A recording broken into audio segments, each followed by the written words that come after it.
I'm here with Alexander Mercouris, editor-in-chief of the Duran.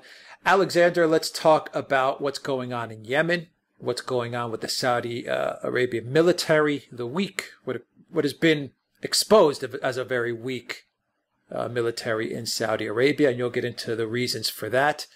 And the fact that the Houthis, a force that Saudi Arabia thought they would easily do away with within a matter of weeks, now seems to be really winning and beating back the Saudi Arabian army.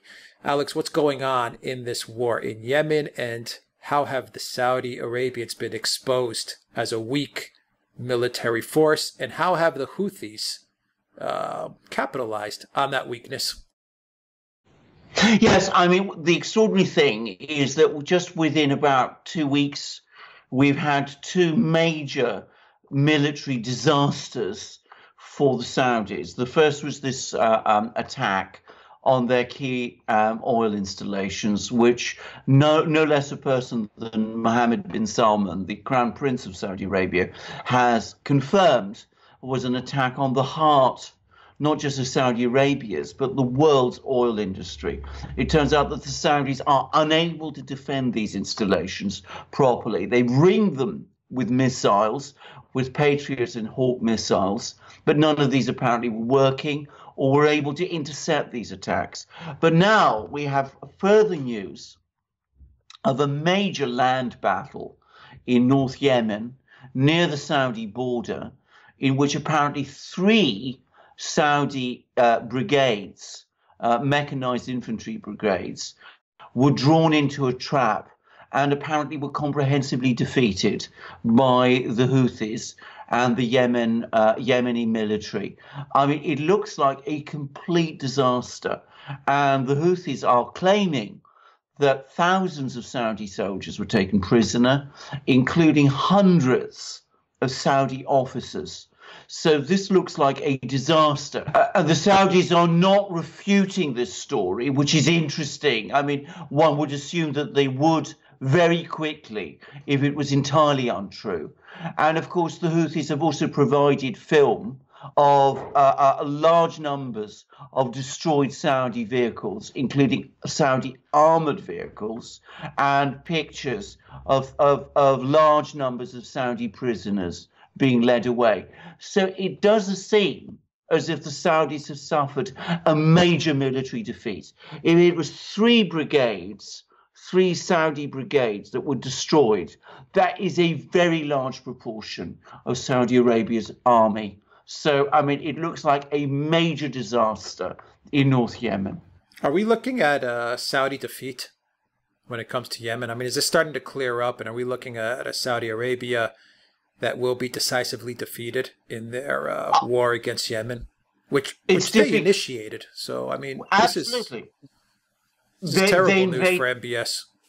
Yeah, I mean, they invaded Yemen. The Saudis invaded Yemen, and this happened as soon as the present king became king, and as soon as Mohammed bin Salman was appointed defense minister. He is, by the way, still in charge of the military in Saudi Arabia. He has overall responsibility for the defense of the Saudi kingdom and for the operation of its military in campaigns in places like Yemen.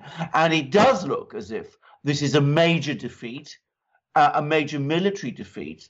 And it also is increasingly looking as if Saudi Arabia is facing total defeat in this war in Yemen. The Yemenis, the Houthis, are making proposals for a ceasefire on the basis that the Saudis stop all their bombing. The Saudis have been very reluctant to go down that route up to now. But with this military defeat that they've just suffered, it may be that they have no choice, because the concern must be in Saudi Arabia that if this war goes on for very much longer, the Houthis who've carried out strikes in Saudi Arabia itself, I put aside here the question of the strike on the oil installations, where there's some uncertainty the extent to which the Houthis were responsible. But they've certainly struck other installations within Saudi Arabia. The concern must be that they might actually start sending their own troops into Saudi Arabia itself, and with the Saudi army, the Saudi military, apparently unable to defeat them, that would be a huge crisis for Saudi Arabia and potentially for the whole world. Alexander, so much is spent for military procurement. Saudi Arabia's military budget is huge. So many weapons from the U.S., so much support from the United States. Yeah. So much money being spent on weapons by Saudi Arabia. Why is their military so weak? Why is it being defeated by the Houthis? Yes. I mean, this is the fundamental point. The Saudi military may look impressive on paper because they bought all these fancy weapons from the US and from other Western countries. But the reality is that the Saudis themselves have always kept their military weak.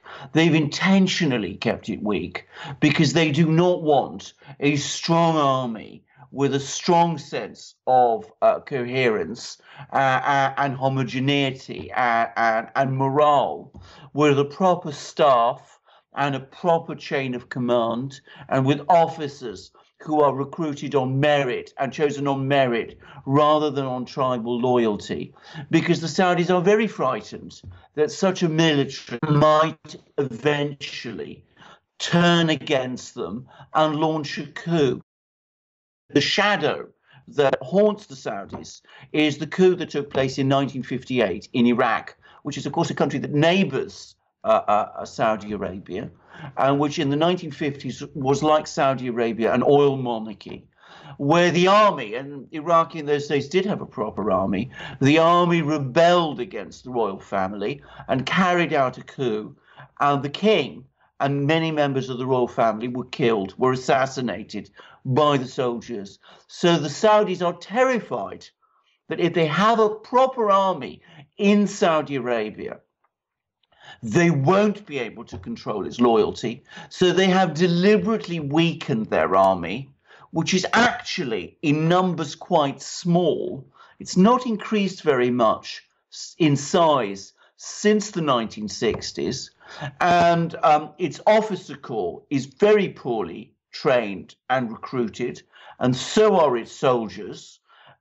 It's widely believed that in an average Saudi unit, it's about 30 to 50% under strength, and there is no proper general staff system in Saudi Arabia to provide overall command and control over their military. So it's a very weak and disorganized military underneath all this vast, mass of weapons that the Saudis buy.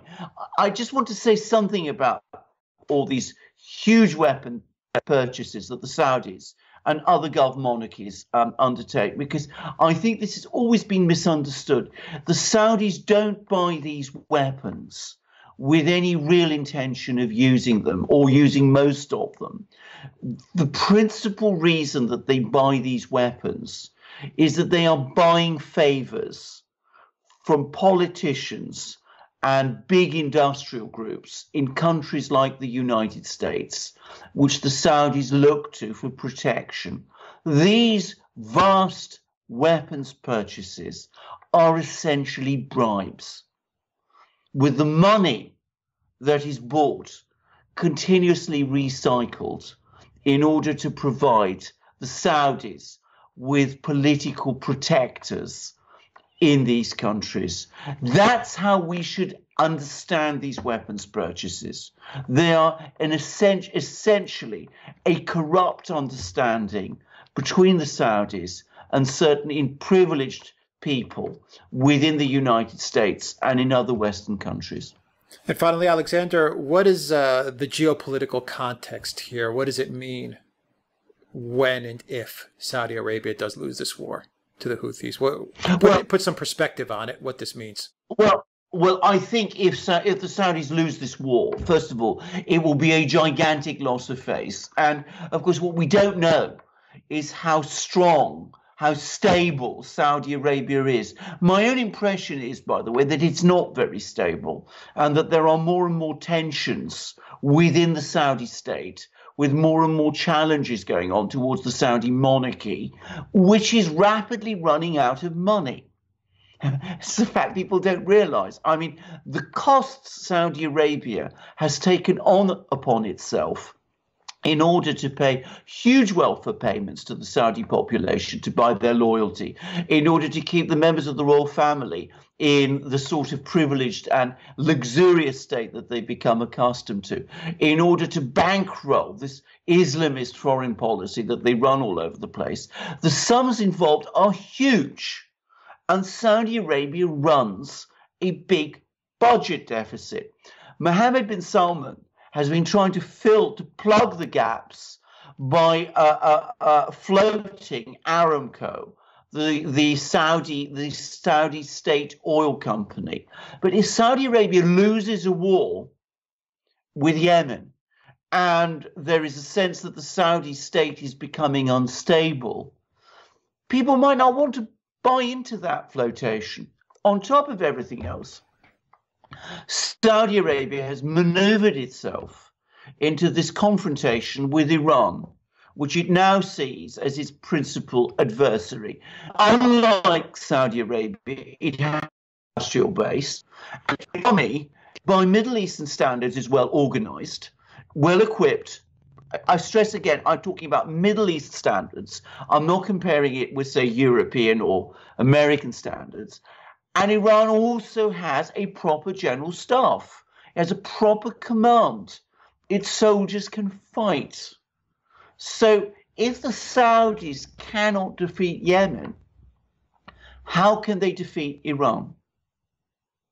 And faced with all of this, more and more people will say in Saudi Arabia, the situation is unstable.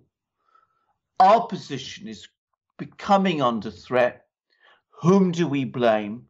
We blame the man who has led us into all these disasters, Mohammed bin Salman, the Crown Prince. All right. Alexander Mercouris, editor-in-chief of the Duran. Thank you very much. Guys, if you like this video, click on the subscribe button down below. Click on the notifications bell to make sure you get notifications every time we push out a new video.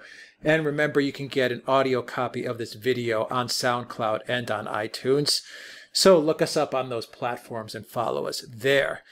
Also, please donate to us on PayPal, Patreon, and Subscribestar. Your donation really helps this channel out a whole lot. And when you purchase merchandise on the Duran shop, that also helps this channel out a whole lot, like a Lavrov mug or a shirt with, that's the gold Duran logo, I believe, correct? It is indeed the gold Duran logo, our double-headed eagle, which points both to the east and the west, so we can cover geopolitical news from all points of the compass. I mean, we've just analyzed Saudi Arabia, for example, in this video. We're able to do that because we look in all directions, we look everywhere, and like this man, Sergei Lavrov, who also takes in the whole world, so do we. It's so appropriate that he's on one of our mugs, because this is one of the most well-informed people on the planet, just as the Duran is incredibly well-informed about everything that goes on around the planet. That's why we're able to talk about it. And we're also able to talk about it because we get refreshed by drinking from magic mugs like this. 15 ounces, perfect porcelain body, ideal for drinking tea or coffee from. For everyone's information, I've been drinking Earl Grey tea from this mug today. It's the right weather. It's the right tea for the weather we're having at the moment. And you don't just get wonderful mugs like this, perfect, amazing mugs like this. As I said, you get amazing shirts like this, 100% cotton, beautifully dyed, beautifully cut, beautifully stitched. It looks wonderful on you. It looks wonderful on me. At least my wife always tells me so. I can feel it so also. You get long sleeve t-shirts. You get marvelous, beautiful polo shirts. You get hoodies. You get hats. You get stickers. Alex has been refreshing our shop. Our competitors are green with envy, trying and failing to copy our products and only producing inferior merchandise. Those of our viewers who bought our merchandise are hugely impressed by it. So what are you waiting for? Help yourself, help the Duran, go to our shop. Alex will tell you how to do it. TheDuranShop.com. You'll find a link in the description box down below. Pick up some merchandise. It really helps us out a lot. Alexander Mercouris, Editor-in-Chief of The Duran. Thank you very much. Until next time, everybody, take care.